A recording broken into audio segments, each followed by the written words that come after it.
کہ جب واپس آیا ہے تو کم سے کم 3 دن ورنہ 8 دن بھی ملتے ہیں. اتنی دور نکل گئے کہ جب واپس آئے ہیں تو کم سے کم 3 دن لگ گئے. تو اب مسلمان خود فیصلہ کرے، خود فیصلہ کرے. اللہ نے معیار بتایا، شجاعت معیار خلافت و امامت ہے. تاریخ نے آپ کے سامنے چہرے کھول کے رکھ دیے کہ ایک وہ ہے کہ جس کے لیے ذوالفقار اتر رہی ہے، ایک وہ ہے جو ایسا بھاگ رہا ہے کہ 3 دن کے بعد واپس آ رہا ہے. اب بتاؤ خلافت اس کا حق ہے یا اس کا حق ہے؟ صلوات دیجیے محمد والے محمد پر.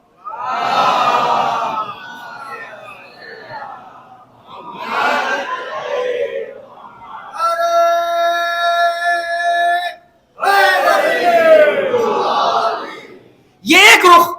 دوسرا رخ اس سے آگے دیکھیں، چونکہ معیار شجاعت ہے.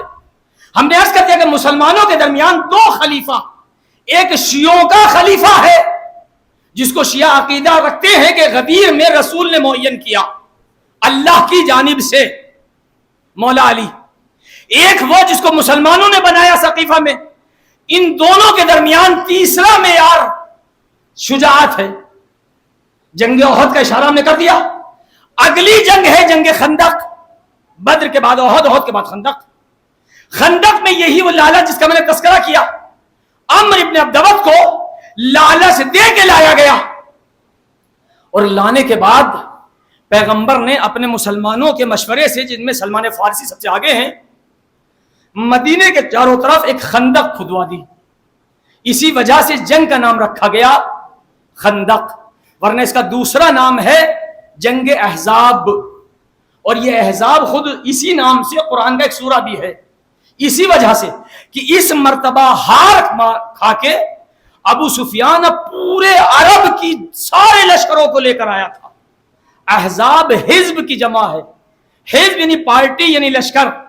سارے لشکروں کو لے کر آیا ہے، جتنا بھی ہو سکے، جہاں تک بھی ہو سکے. یہ سارے لشکر جمع ہوئے ہیں، مدینہ کا محاصرہ کیا. آگے بڑھ کے دیکھا تو خندق کھدی ہوئی ہے، اور اس میں کہیں کہیں پانی چھوڑ دیا گیا ہے اور کہیں کہیں آگ لگا دی گئی ہے تاکہ کافر خندق پار کر کے اندر نہ جائے. پیغمبر مدینے میں ہیں. ایک مدینے سے باہر نکل کے وہیں اندر شہری میں، اس دور کا جو بھی شہر ہے، آپ نے خیمہ نصب کیا، صحابہ کو بلایا اور وہاں پہ سب کو بٹھا لیا تاکہ ہم باہر سے دیکھتے رہیں کہ کوئی خندق پار کر کے تو نہیں آ رہا. ابھی وہاں سے یہی عمرو ابن عبدود گھوڑے کو کدا کر کے خندق سے پار کر گیا، اور آنے کے بعد پیغمبر کے خیمے سے اپنے نیزے کی نوک بڑھانے کے بعد پیغمبر کے خیمے میں آواز دے کے کہتا ہے، محمد بھیج میرے مقابل اگر کوئی ہو کافروں کی طرف سے. اب یہاں پہ آپ بتائیں، مسلمانوں کے دونوں کینڈیڈیٹ موجود ہیں، شیعوں کا امام بھی، مسلمانوں کا خلیفہ بھی، شیعوں کا خلیفہ بھی، دونوں موجود ہیں پیغمبر کے خیمے میں. قرآن نے معیار بیان کیا ہے شجاعت، دونوں موجود. تو جب پیغمبر نے اس ملعون کی وہ آواز سنی تو پیغمبر جو کبھی غصہ نہیں ہوتے، جو رحمت للعالمین ہے، تیور بدلے اور کہا من لہذا الکلب، اس کتے کے مقابل کون جائے گا. ادھر کے بھی تیور بدلے ہیں، ادھر کے بھی تیور، کون جائے گا کتے کے مقابل. تو یہاں سے وہی کھڑا ہوا جو ہمیشہ کھڑا ہوتا تھا. چھوٹی سی عمر ہے، ابھی جوانی کی منزل میں ہے، زیادہ سے زیادہ 22-23 سال کی عمر ہے. یہاں پہ کھڑی، انا یا رسول اللہ، یا رسول اللہ میں جاؤں گا. آپ بیٹھ جاؤ. یا رسول اللہ آپ تو اتنے غصے سے کہہ رہے ہیں کون جائے گا، اگر کوئی ایک کھڑا ہو گیا ہے تو اسی کو غنیمت سمجھو. اگر کسی نے ہمت کر بھی لی ہے کہ میں جاؤں گا تو یہی غنیمت سمجھو کہ جاؤ. لیکن رسول نے کہا کہ علی بیٹھ جاؤ. پھر کہا من لہذا الکلب، اس کتے کے مقابل کون جائے گا. یعنی مقصد یہ ہے کہ پیغمبر علی کو بٹھا نہیں رہے ہیں بلکہ دوسروں کی اوقات دکھا رہے ہیں. یہ نہیں کہ علی کو بٹھایا جا رہا، نہیں، کہ اگر علی پہلے ہی مرحلے میں بھیج دیے جاتے تو یا تو یہ خود کہتے یا ان کے ماننے والے کہتے میں علی نے موقع ہی کہاں دیا ہے، علی تھوڑا صبر کرتے پھر ہم جاتے، علی نے موقع ہی کہاں دیا ہے، جیسے ہی پیغمبر نے کہا فوراً کھڑے ہو گئے۔ تو پیغمبر علی کو بٹھا نہیں رہے، ان کی اوقات دکھا رہے ہیں کہ اگر جرأت ہے تو آؤ۔ تو ہم نے جرأت دوسری شکل میں دیکھی، جب پیغمبر نے پھر تیسری مرتبہ للکارا کوئی ہے، تو دیکھا کہ انہی میں سے ایک اس طرح چھپ کے کانا پھوسی کر رہا تھا، انہی میں سے کہہ رہا تھا کہ میں فلاں سفر پہ گیا ہوا تھا، وہاں سے مکے واپس آ رہا تھا، ہمارے اوپر 1000 چوروں نے حملہ کیا، 1000 چوروں نے حملہ کیا۔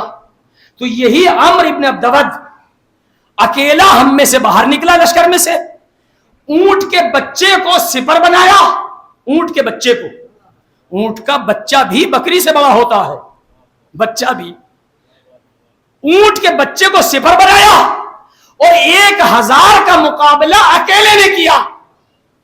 جناب ایسے ماحول میں یہ کانا پھوسی کا راز کیا ہے؟ اگر آپ کے بس کے بات نہیں ہے، جرأت نہیں ہے، ہمت نہیں ہے، خاموش بیٹھے ہو تو خاموش ہی رہو۔ یہ کانا پھوسی کیوں کر رہے ہو؟ کہ عمرو ابن عبدود اتنا بہادر ہے کہ اکیلے نے اونٹ کی بچے کو سپر بنا کے 1000 کا مقابلہ کیا ہے۔ یہاں سے پتہ چلتا ہے کہ جرأت اور ہمت کی بات نہیں ہے، خاموش رہنے کی بات نہیں ہے، بلکہ یہ پہلے ہی سے سازش ہے کہ اس وقت اتنا ڈرا دیا جائے کہ کوئی نہ اٹھے اور یہ ابو سفیان کا لشکر غالب آ جائے۔ چونکہ ڈرانا، یہاں بیٹھے بیٹھے ڈرانا، لیکن علی پھر کھڑے ہوئے اور جب رسول نے ان سب کی حقیقتیں ان کے سامنے کھول کے رکھ دی کہ کل کو کوئی یہ نہ کہے کہ علی نے موقع نہیں دیا، اب علی کو آمادہ کیا، اپنی زراح، اپنا لباس، اپنا امامہ، اپنا خود، اپنی وہی تلوار جو آ چکی تھی ذوالفقار علی کے ہاتھ میں، اور ایک جملہ کہا کہ آج کل ایمان کل کفر کے مقابلے پہ جا رہا ہے۔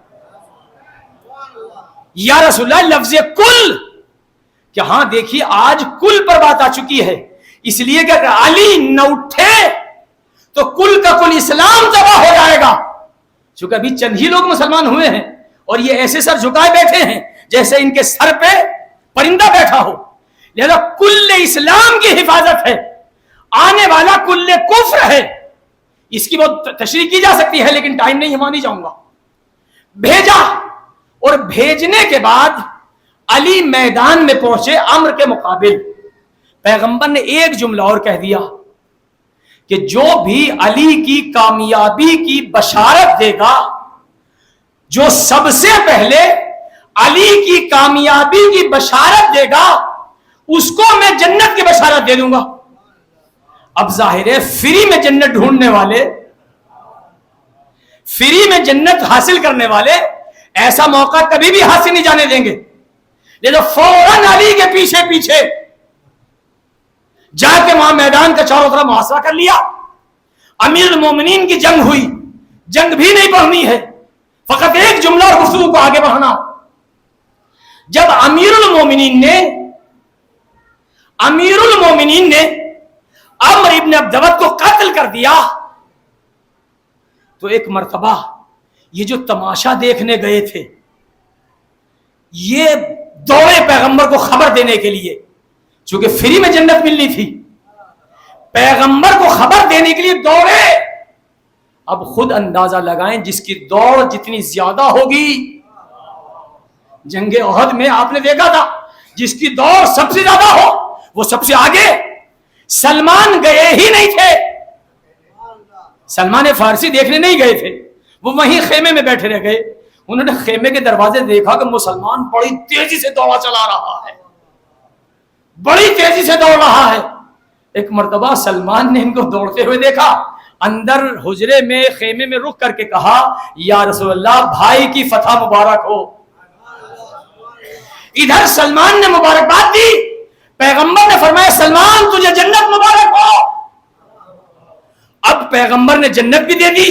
یہ مسلمان جو ہانپتا کانپتا آ رہا تھا, دوڑ کے آ رہا تھا, اس نے آ کے جلدی جلدی خیمے کا پردہ ہٹا کے یا رسول اللہ, دیکھو کبھی دوڑ کا جو مسابقہ مقابلہ ہوتا ہے, اب تو ظاہر ہے دنیا میں انٹرنیشنل پیمانے پہ دوڑ کا مقابلہ ہوتا ہے, تو جو جیتتا ہے اس کی بھی حالت خراب ہوتی ہے, کتنی تیزی سے دوڑ کے آتا ہے. یہ دوڑ کے مقابلے میں جیتے, اور جیتنے کے بعد آگے پیغمبر سے یا رسول اللہ علی جیت گئے, علی کی فتح مبارک ہو. پیغمبر خاموش. اب یہ گھبرا کے کہنے لگا پیغمبر نے وعدہ کیا تھا کہ جو سب سے پہلے خبر دے گا اس کو جنت کی بشارت, یا رسول اللہ بھائی کی فتح مبارک ہو. پیغمبر خاموش.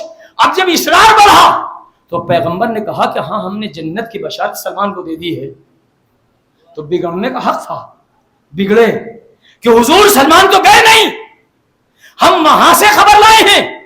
کہا کہ میں نے یہ نہیں کہا تھا کہ کوئی وہاں سے لائے یہاں سے لائے, میں نے کہا تھا جو سب سے پہلے خبر دے گا اس کو جنت کی بشارت سلمان نے دی ہے. اب سلمان سے پوچھو, جھگڑا سلمان سے, میں نے تو دے دی. سلمان سے پوچھا سلمان تم وہاں گئے نہیں, تم نے بشارت کیسے دے دی؟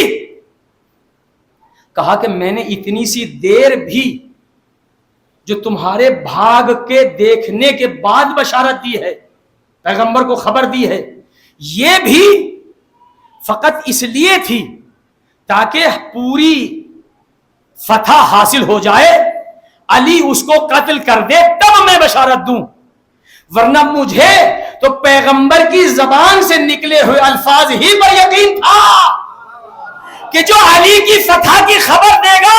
میں نے تبھی سمجھ لیا تھا کہ اب کچھ بھی ہو جائے, چونکہ پیغمبر کی زبان سے نکلا ہے فتح علی کو ہونی ہے.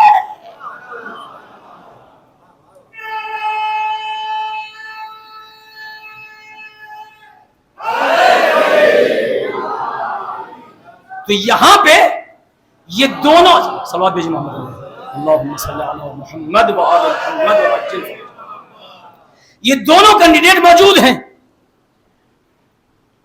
شیعوں کے مولا بھی اور مسلمانوں کے خلیفہ بھی.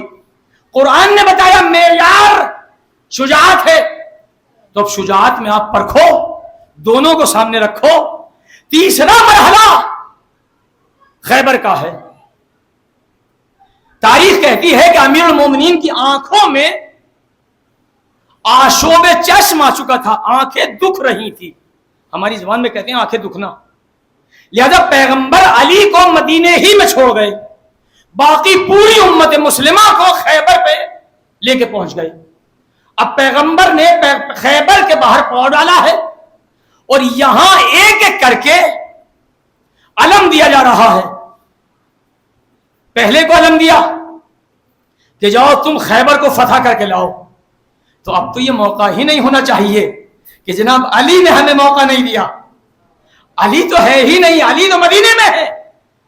اگر قرآن کے معیار کو سامنے رکھنا ہے تو اب اپنی شجاعت دکھاؤ, میدان میں آؤ. علم لیا, خیبر میں گئے. خیبر میں گئے تو یہیں خطیبوں کے جملے اردو زبان میں, مرحب نے کہا میں آؤں, اس کو جلدی جلدی کہو تو ہو جاتا ہے میاؤں میاؤں میاؤں. یہ خطیبوں کے جملے ہیں, میرے نہیں ہیں. یعنی خطیب ادھر مرحب بلی کی طرح بول رہا تھا, میاؤں میاؤں میاؤں, ادھر یہ علم لے جانے والے چوہوں کی طرح بھاگ رہے تھے. ادھر مرحب نے کہا میں آؤں, اس نے باقاعدہ آواز دی, ادھر سے علم لے کے بھاگے. رسول نے دوسرے دن دوسرے کو بھیجا, اس کی بھی یہی کیفیت. تیسرے دن پھر ایک اور بھیجا, اس کی بھی یہی کیفیت. یہاں تک کہ 39 دن گزر گئے. 39 دن کچھ نہیں ہوا. تو اب یہاں پر پیغمبر نے جو تاریخ کہتی ہے, پیغمبر نے ان لوگوں سے پوچھا کہ آخرکار کیا وجہ ہے, کیا بات ہے کہ تم ہر روز علم لے کے جاتے ہو اور بھاگ کھڑے ہوتے ہو. تو یہاں پہ جو گفتگو دکھائی ہے تاریخ نے وہ یہ کہ یہ کمانڈر, یہ لیڈر جو علم لے کے جاتے تھے, رسول صاحب کے کہتے تھے حضور یہ ہمارا لشکر بھاگ کھڑا ہوا. لشکر سے پوچھا کہ تم کیوں بھاگے؟ کہا جناب یہ ہمارا لیڈر بھاگ کھڑا ہوا. لیڈر سے پوچھا کیوں بھاگے؟ کہا کہ جناب میں نہیں بھاگا, میرا گھوڑا لے کے بھاگ کھڑا ہوا. میں نہیں بھاگا, میرا گھوڑا لے کے بھاگ کھڑا ہوا. اب ہم یہی تو کہتے ہیں کہ جس کے بس کی گھوڑے کو سنبھالنا نہیں ہے وہ امت مسلمہ کا نظام کیسے سنبھال سکتا ہے؟ صلوات ہے محمد والے محمد پر.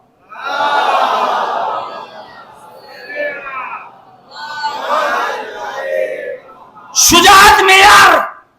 اب جب 39 دن گزر گئے تو حکم الہی سے پیغمبر نے ناد علی پڑھی.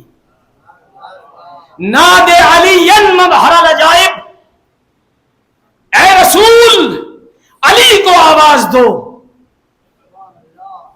ادھر علی کے کانوں میں آواز پہنچی, ادھر علی مدینے سے خیبر کی طرف بڑھے.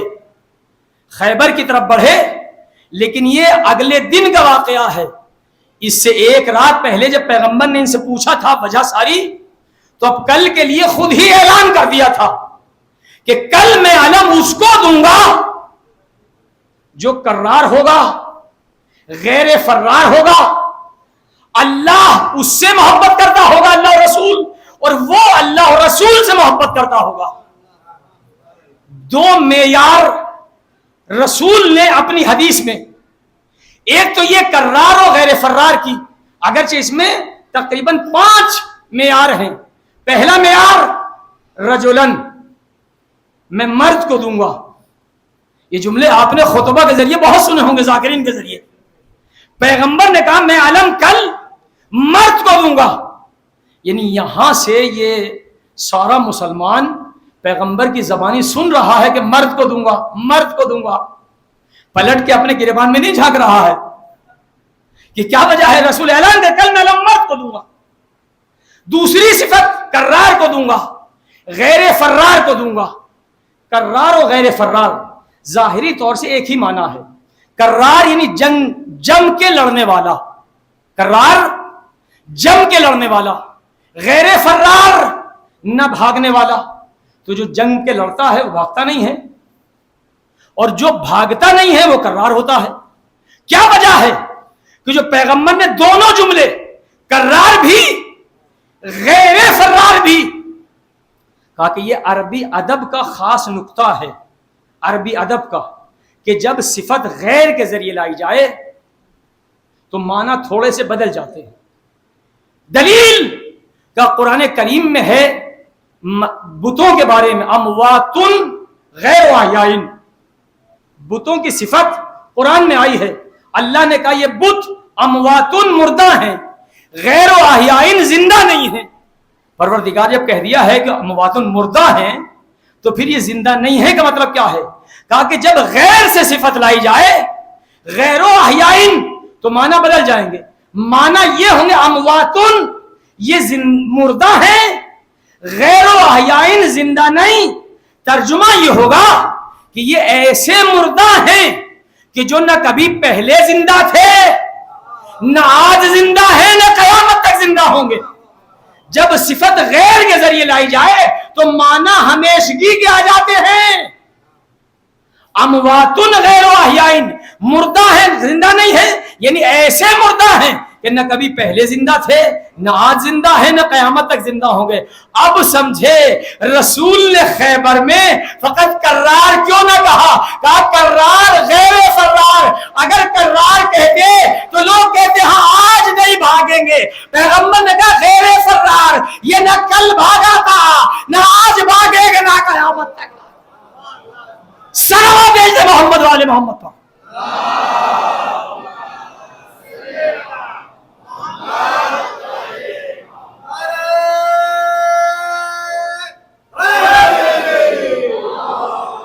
یہ دو صفت, 3 صفت ہو گئے, رجل کی, کرار کی, غیر فرار کی, 3 صفت. چوتھی صفت ہے کہ اللہ اور رسول اس کو دوست رکھتے ہوں گے, اور 5ویں صفت ہے یہ اللہ اور رسول کو دوست رکھتا ہوگا. اب یہ علی کو علم ملا, یعنی کیا, یعنی اس سے پہلے جو بھی گئے ان میں 5 کی 5 صفت نہیں تھی. علی کو علم ملا کیسے؟ اب ادھر علی 44ویں دن مدینے سے آئے، آنے کے بعد دیکھا کہ علی کی آنکھیں دکھ رہی ہیں۔ تاریخ کہتی ہے کہ پیغمبر نے لعاب دہن لیا، لعاب دہن لے کے علی کی آنکھوں پہ لگایا، علی کی آنکھوں پہ لگایا، علی کی آنکھیں شفایاب ہو گئیں، صحیح ہو گئیں بالکل۔ اور پھر تاریخ میں کہیں نہیں ملا کہ پھر دوبارہ کبھی دکھی ہو۔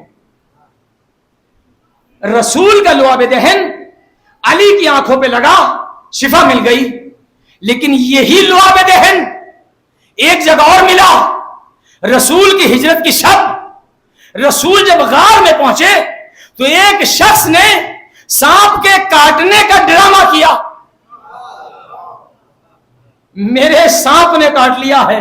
تاریخ کہتی ہے کہ رسول اکرم نے لعاب دہن لیا، اس کے جہاں کاٹا تھا وہاں لگایا، جہاں کاٹا تھا وہاں لگایا، لیکن یہ نہ چپ ہوا نہ چپ ہونے والوں میں تھا، روتا رہا روتا رہا۔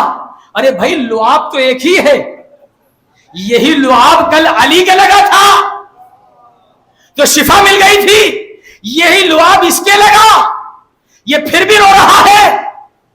یا تو نعوذ باللہ کہ یہ لعاب میں کوئی فرق، اور یہ تو ہر بچہ جانتا ہے کہ لعاب میں کوئی وہی رسول ہے، وہی لعاب ہے، لعاب میں کوئی فرق نہیں ہے۔ علی کے لگا شفا مل گئی، اس کے لگا شفا نہ ملی، یعنی اس کے اندر شفا پانے کی صلاحیت نہیں ہے۔ یا تو یہ مانے کہ شفا پانے کی صلاحیت نہیں ہے، یا یہ مانے کہ سانپ نے کاٹا ہوتا تو شفا ملتی۔ یہ مکاری سے رویا جا رہا ہے، اور تاریخ نے ہمیں دکھا دیا کہ اس کا مطلب یہ ہے کہ مسلمان رونے پہ فتویٰ تو بہت لگاتا ہے، لیکن جب بھی اس کا فتویٰ آتا ہے تو حقیقی رونے پر آتا ہے۔ یہ عزادار حقیقی معنوں میں روتے ہیں تو رونا بدعت، رونا بدعت، اما اگر رونا بدعت ہے تو اس بناوٹی رونے پہ بھی فتویٰ لگاؤ۔ جو پوری رات روتا رہا، لعاب لگا، شفا نہیں ملی، علی کے لعاب لگا، شفا مل گئی، علی کو علم دیا، بس آگے بڑھ رہا ہوں، مجلس تمام ہے، علم دیا، اور علم دینے کے بعد پھر کہا کہ مجھے علی کی فتح کی خبر، پھر وہی الفاظ ہیں جو خندق میں تھے۔ یہاں پہ جب علی علم لے کے چلے، بالکل وہی جو تاریخ ہے اس کو قدم قدم پڑھ رہا ہوں، چونکہ ظاہر خندق و خیبر جو آپ ذاکروں سے سنتے ہیں اس کا مزہ ہی کچھ آتا ہے، چونکہ ظاہر ہے ہم بہرحال ایک بہت ہی اعتماد اور اعتبار سے گفتگو، تاکہ ادھر ادھر بات نہ نکل جائے۔ علی جیسے ہی علم لے کے آگے بڑھے تو ایک نجومی آگے بڑھا، اور علی نے خیبر کے سامنے جانے کے بعد علم کو پتھر پہ گاڑ دیا، علم کو پتھر پہ گاڑ دیا۔ یہ نجومی جو آگے بڑھ رہا تھا اس نے آسمان کو دیکھا، اور دیکھنے کے بعد سب سے کہا کہ ہاں کئی ہزار سال میں ایک مرتبہ ایک ستارہ نکلتا ہے کہ جب وہ افق پہ آ جائے تو پتھر نرم ہو جاتا ہے۔ اس وقت وہی ستارہ افق پہ تھا، جب علی نے پتھر پہ علم گاڑا تو پتھر نرم ہو چکا تھا، کوئی کمال نہیں تھا۔ علی نے علم کو پھر اکھاڑ لیا اور نجومی سے پوچھا کہ اب بتا وہ ستارہ کہاں ہے؟ کہا ستارہ تو وہ ہزاروں کلومیٹر کی دوری پہ جا چکا ہے، چونکہ ستارے چاند ستارے گھومتے ہیں، گردش میں ہیں ہزاروں کے۔ کہا اب دوبارہ کب آئے گا؟ کہا کئی ہزار سال کے بعد۔ اب تو اس کو بھی یقین ہو گیا کہ اب ستارہ کئی ہزار سال کے بعد آئے گا۔ علی نے پھر علم اٹھایا، اور اب جو پتھر پہ گاڑنے کے ارادے سے آگے بڑھے اس نے ہاتھوں کو جوڑ لیا، مولا وہ ہزاروں کلومیٹر فی سیکنڈ کی رفتار سے ستارہ پھر پلٹ رہا ہے۔ اب سمجھے کہ ستارے کا ڈوڑی پہ اترنا، چاند کا پلٹنا، یہاں نجومی خود اعتراف کر رہا ہے کہ یہ ارادہ کرے، چاند و سورج ان کی مشیت کے مطابق چلتے ہیں۔ صلوات دے محمد والے محمد پر۔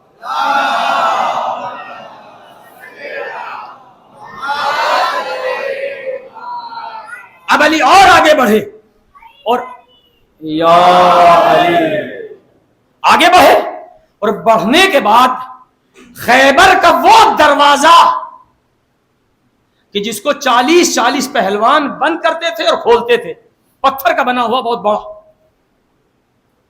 تاریخ کہتی ہے کہ علی آگے بڑھے اور بڑھنے کے بعد 2 انگلیوں سے پتھر کے دروازے کو ہلایا، اکھاڑا اور بہت دور پھینکا۔ یہ آپ نے سنا ہے لیکن ابھی پھینکا نہیں ہے جو تاریخ کہتی ہے، بلکہ اٹھایا اور ہاتھ پہ رکھا، اور وہ خیبر والوں نے جو خیبر قلعے کے چاروں طرف خندق کھود رکھی تھی، علی اس پر لے کے کھڑے ہو گئے۔ علی خندق میں ہے، علی کے ہاتھ پر خیبر کا دروازہ ہے جو خندق کا پل بن چکا ہے، اور اب یہ سارا اسلام کا لشکر اس پل کے اوپر سے اترا، خیبر کے قلعے میں پہنچا۔ تو علی نے فقط در خیبر نہیں اکھاڑا، در خیبر کے علاوہ اسلامی لشکر کا بوجھ۔ مسلمان فیصلہ کرے کہ اگر خلافت و امامت کا معیار شجاعت ہے تو کہاں علی اور کہاں وہ بھگوڑے۔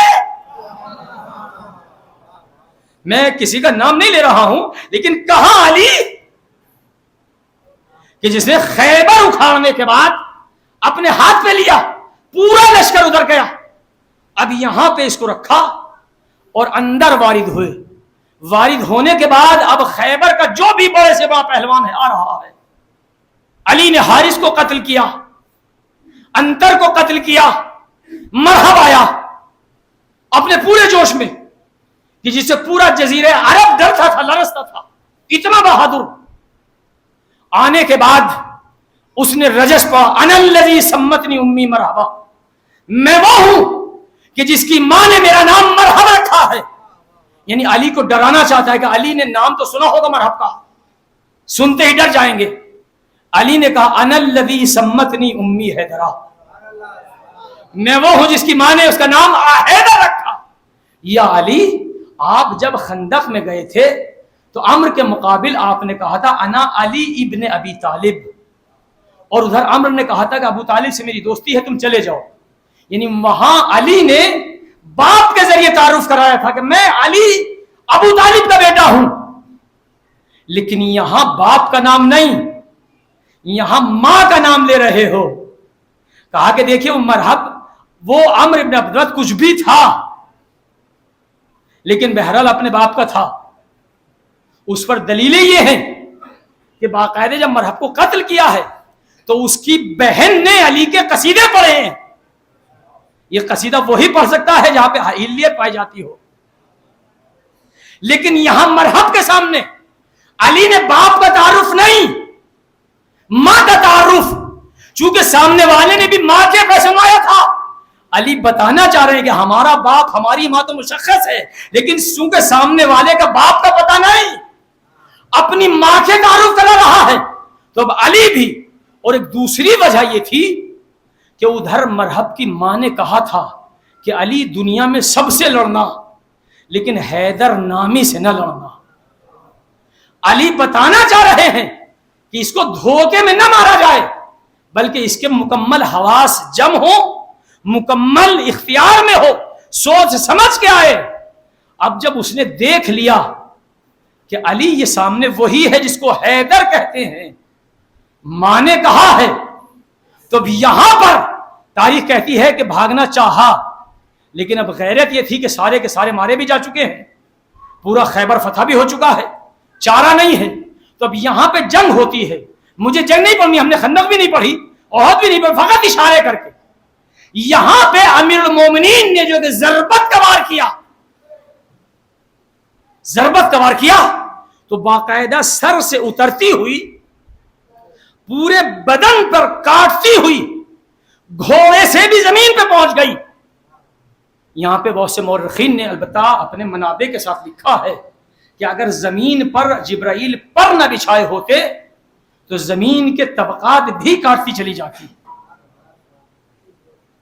لیکن مرحب اپنی جگہ پہ۔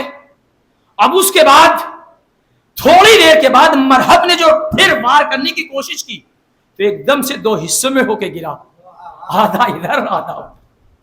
تو یہاں پر ایک جملہ کہہ کے میں جس کو تمام حارث مرحب کے بھائیوں میں ہے، انتر بھی اسی یہودیوں کے قبیلوں میں سے جو قلعے میں ہیں، حارث بھی ہے، انتر بھی ہے، مرحب بھی ہے۔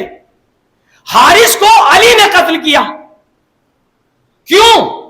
اس لیے کہ اللہ کی توحید کا انکار کر رہا تھا، اسلام کو نہیں مان رہا تھا، اسلام قبول نہیں کیا تھا۔ علی کے ہاتھوں حارث قتل ہو گیا، مرحب قتل ہو گیا، انتر قتل ہو گیا، حارث قتل ہو گیا۔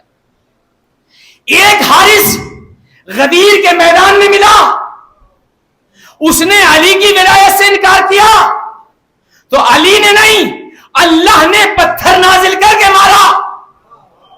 پروردگار یہ کیا ماجرا ہے؟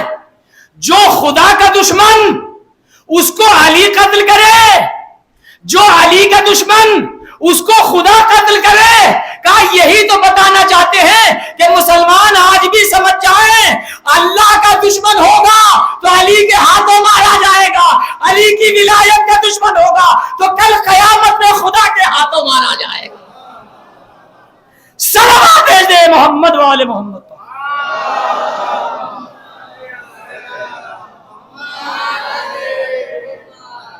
یہ معیار آیا، خلافت و امامت کا معیار ہے شجاعت۔ تو مسلمانوں کے سامنے ہم نے دونوں افراد کو سامنے رکھ دیا، ایک طرف مولا علی بھی ہیں ساری جنگوں میں، اور ایک طرف وہ بھی ہیں ان تمام جنگوں میں۔ اب مسلمان خود فیصلہ کرے کہ اگر خلافت و امامت کا معیار قرآن کی نظر میں شجاعت ہے تو آپ کس کو مانو گے؟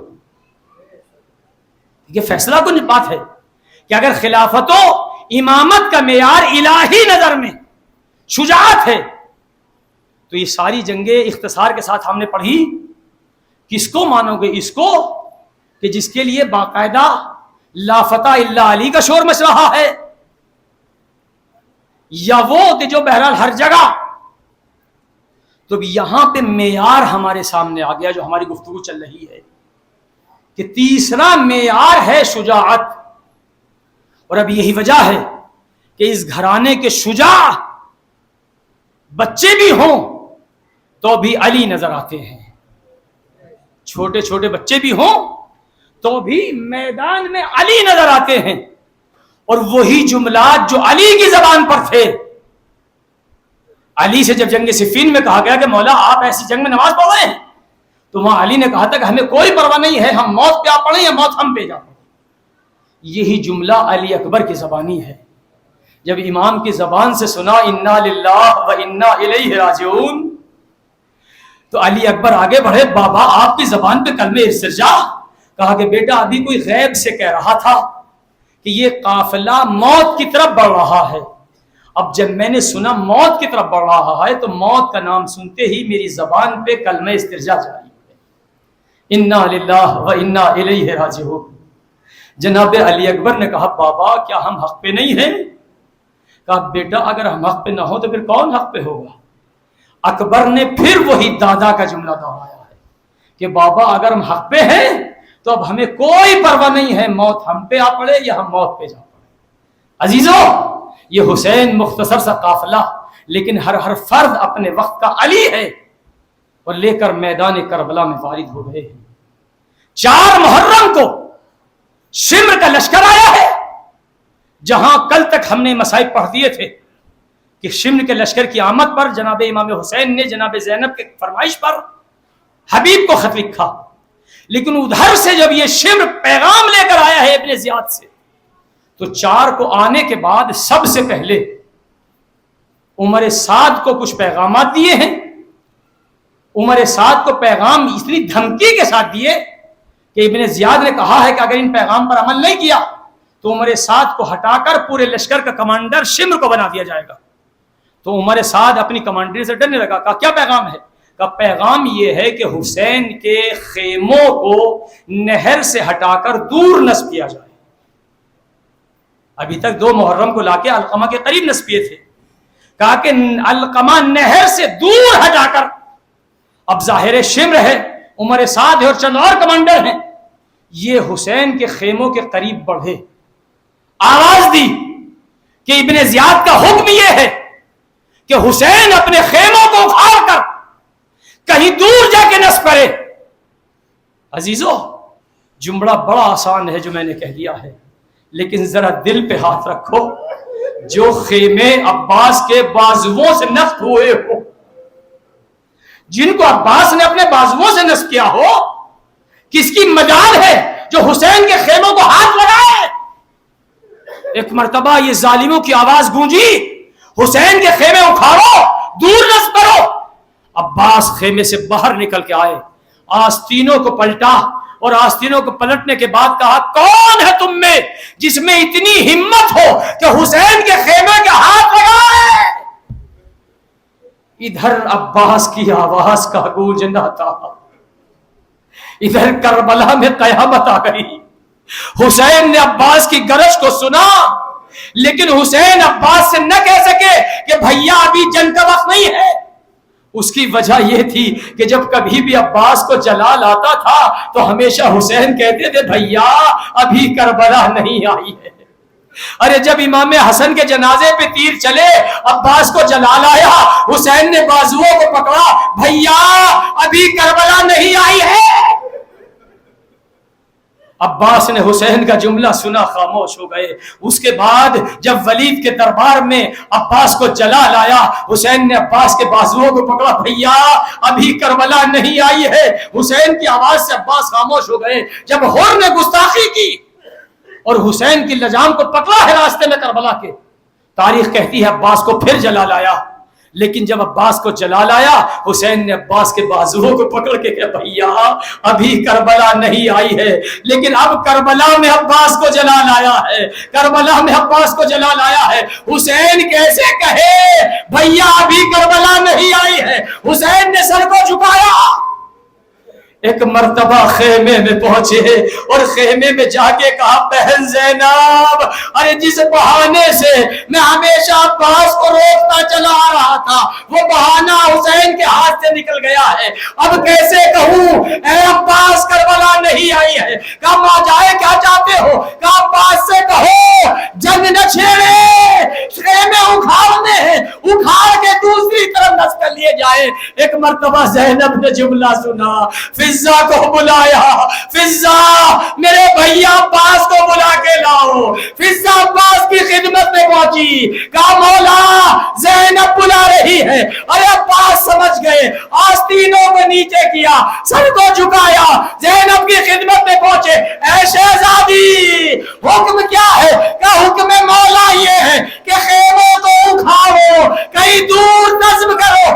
عباس مجبور، جن بازوؤں سے خیمے نصب کیے تھے انہی بازوؤں سے عباس خیموں کو اکھاڑ.